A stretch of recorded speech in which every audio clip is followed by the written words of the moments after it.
All right, welcome. It is, it's December, and we are getting ready to start production here in the greenhouse, but there is so much work to do. And so I wanted to take you guys along on some of the plans before we get started. So generally, this is kind of a low time in our year, and so I'm starting to get some things together, starting to plan out what I'm going to get working on. Some of the best times for me to complete construction projects is actually in the winter. So the greenhouse has been holding together very, very well. We've been very happy with it. Everything is doing very well, but we haven't used it very much.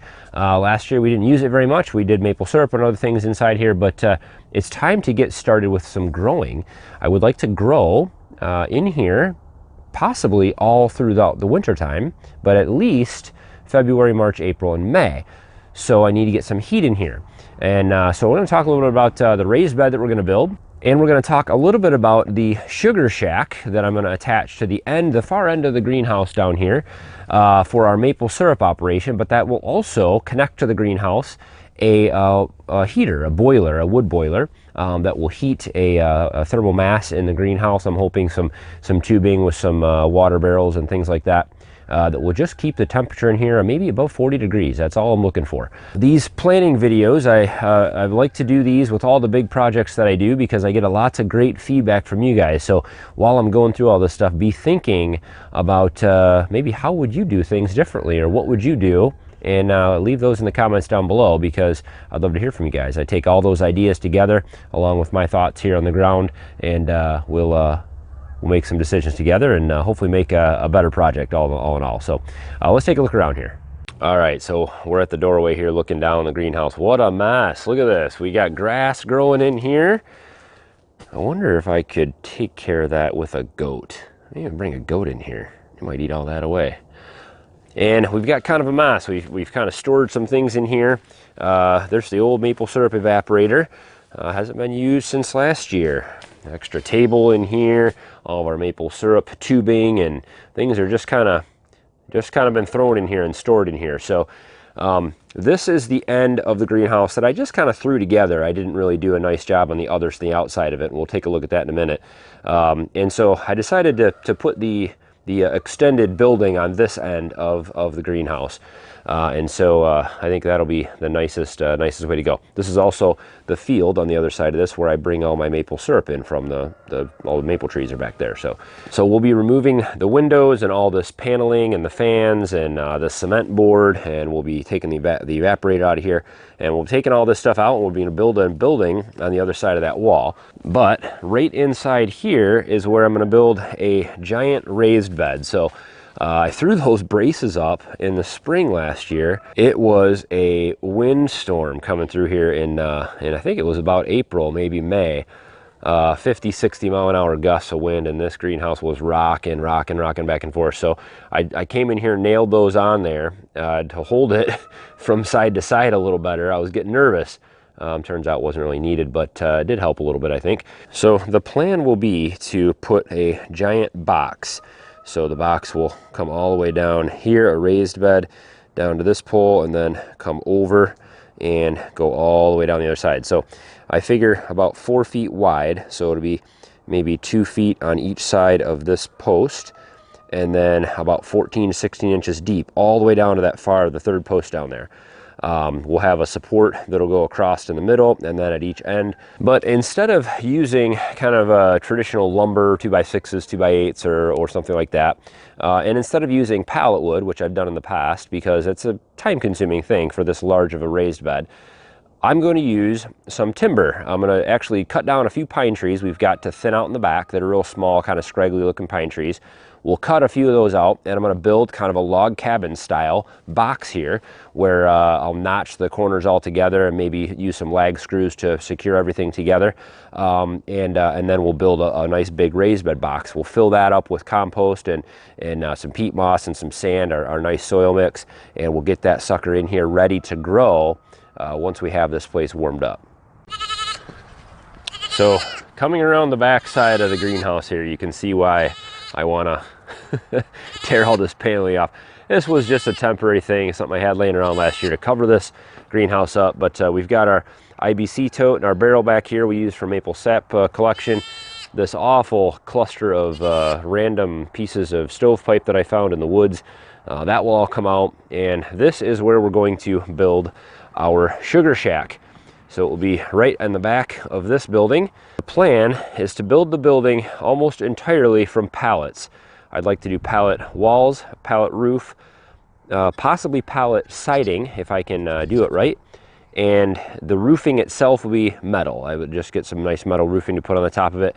I'll use the windows out of the greenhouse there, and I've got a third one of those. So we'll have those windows in the building. And we'll also move our wood boiler out here. So let's go take a look at that.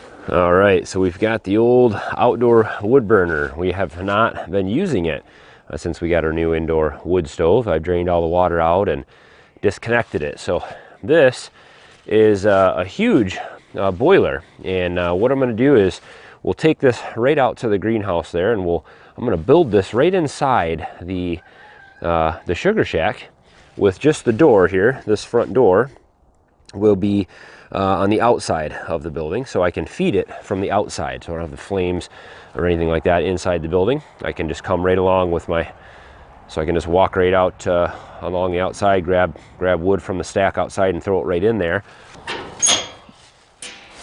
And then the back side of this will be all inside the building, and I've got my circulation pump and water lines and all that stuff that I'll hook up on the inside of the building. And I'll circulate water through some tubing in the greenhouse, as well as maybe connected to a couple 55-gallon drums that will be under my seed starting table, so it'll keep the tables nice and warm. So that's my plan for heating the greenhouse. So back here I have some loud baby goats, but I've got our pallets back here, as well as some other junk I pulled out of the pasture earlier this year, fencing and things. But I've got quite a few pallets stacked back here. I'll have to go get more for sure, but the plan is to use a bunch of these pallets that are of similar size. So I know the ones with the green marks on the end of them, the ones with the blue marks, and I think the ones with the red marks match up color coded. So let's pull a few of these out here and do a little bit of measuring and just kind of see how big of a building we can build out here on the end of this thing, how tall and all that kind of stuff, how many pallets it's going to take, just to get some estimations here. So let's see what we can get. You guys need to do some work for me.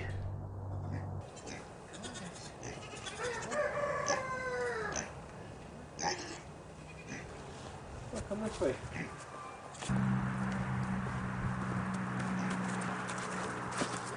Lawnmowers.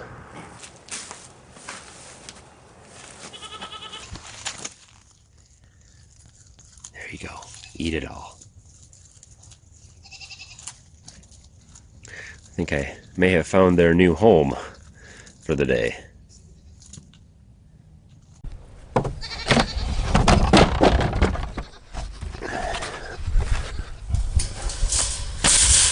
See if I can dig out a few of these green colored ones.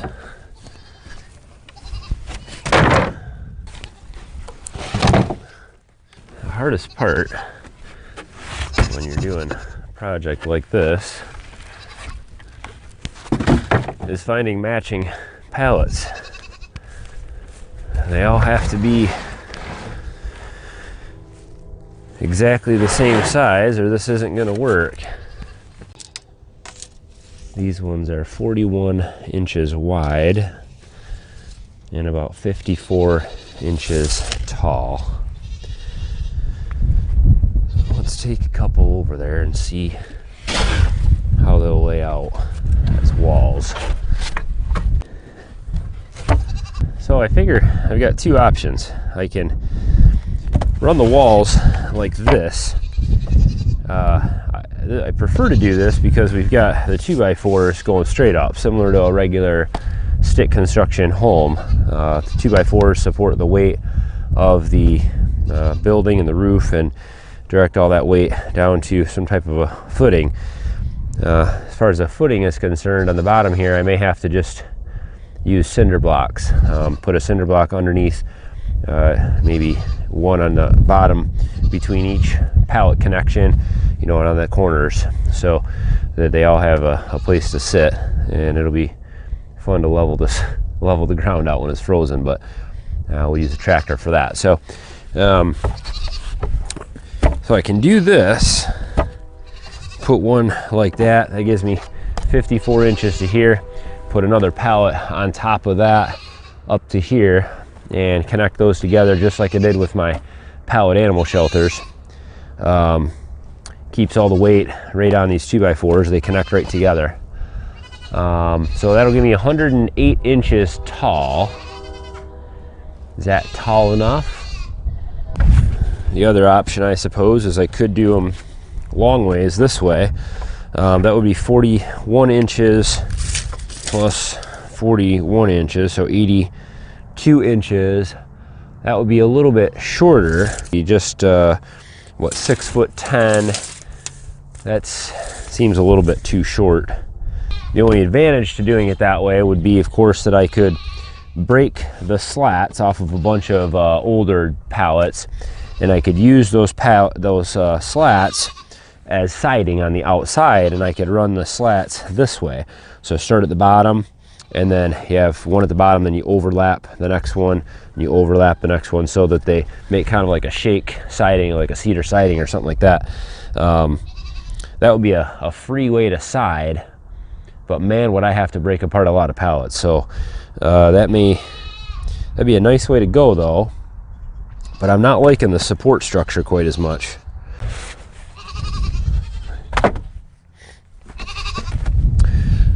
Something like that. Of course, I suppose if I did that, if these were up on a cinder block, that gives me another 8 inches. So that'd be 7'6". That's a pretty good height.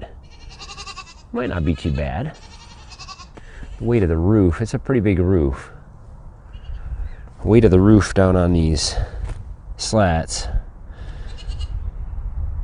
Man, I don't know if that's gonna be strong enough or not. This way is a lot more structurally sound. The walls can connect together better. That's a good height. I think we go up this way. We'll do something different for siding. Okay, so if we do that, we'll build this wall up this high, and then I'm thinking the boiler will sit right here with that door open on the outside, and that'll be pretty good for that. And I could probably just leave a gap for that in the wall. If I did 4 pallets, 164 inches, it'd be out to here. That's perfect. So 8 pallets will make up each wall. Now let's measure my back wall. I got 18 feet this way, so I need 6 pallets here. I don't care if it's wider. The building is wider than the greenhouse, so that would be fine. If I do it that tall, I could even put some barrels in the ceiling that could store maple syrup or sap. Plenty of room in here to put the maple syrup evaporator. Another option I have too is, if I put the maple syrup evaporator inside here, I'd like to build some kind of an overhead exhaust to get that steam out of there. But I don't want to suck all the heat out of the greenhouse. So I guess that means I'll need to be able to separate this building off from the greenhouse when I'm running maple syrup, because I'm going to be running maple syrup at the same time I'm going to be wanting to grow or start seeds in here. So if I turn the evaporator fans on and suck all the moisture, all the steam off the maple syrup evaporator, I'm going to be sucking all the air out of the greenhouse, sucking cold air in. So I got to have a way to separate this off so I'm not taking all the warm air out of the greenhouse. I do suppose that if I do them like this, I'm just trying to figure out the siding, because I can buy paneling for it, but it's a lot of paneling to buy for this size structure. It ended up costing a couple $100. So if I could use pallet slats, maybe I could run pallet slats straight down, just run them all next to each other up and down, and then run one up in the middle, like, you know, to cover the gap or the seam between all those. I've seen old barns sided that way. Maybe that would be a way to side this. And then the roof, that's going to be a huge roof. That's going to be interesting. I could do the roof lean-to style where I have one tall side up here and then have it all sloped back off to that back side. I could do that. Look kind of goofy that way. I think maybe we'll do a, what do you call that, a gabled roof or a peaked roof. We'll just do a normal roof up to the peak there and then down. So it'll shed water off of either side. I think that's probably the best way to go. So lots to think about. Hey guys. Hey. You guys are doing a great job in here. Yep, just keep eating grass. It's your only job. Just eat grass. Well, definitely a lot to think about with the building here, but I think it's going to come together pretty good. I've been happy with the pallet animal shelters I built, at how really sound and structurally, you know, strong they were. Even the roofs and stuff like that, when you tie those pallets together, they do really well. So I'm hoping that this turns out just as well. It's going to be quite a project though. So moving that boiler back here, I'm wondering if my tractor can lift that. So that should be interesting. We're building the raised beds in here first, so that'll be a video coming up next. I'll take you guys along, probably 1 or 2 parts to that, and then we'll start working on this building probably first of the year. As soon as the holiday season is out of the way, we'll start breaking ground on that. Level out that area, get our footings put in, and then start building the building. So can't wait to get into all this stuff. I can't wait to start growing in here finally. I've been waiting for so long. I've got pallet tables to build, so much work to do, but man, it's great to work in this greenhouse in the wintertime because it's not too cold. So don't forget to hit thumbs up on the video, and really what this is all about is getting feedback from you guys. So I'd love to hear your comments. What do you guys think of the pallet structures? This one in particular, you got any ideas for the sugar shack or anything I should think about before we get into this thing? I've got time now. I'm in the very preliminary planning phase, and so I've got lots of time to make adjustments and add and subtract if needed. So love to hear from you guys, and as always, thanks for watching. Have a good one.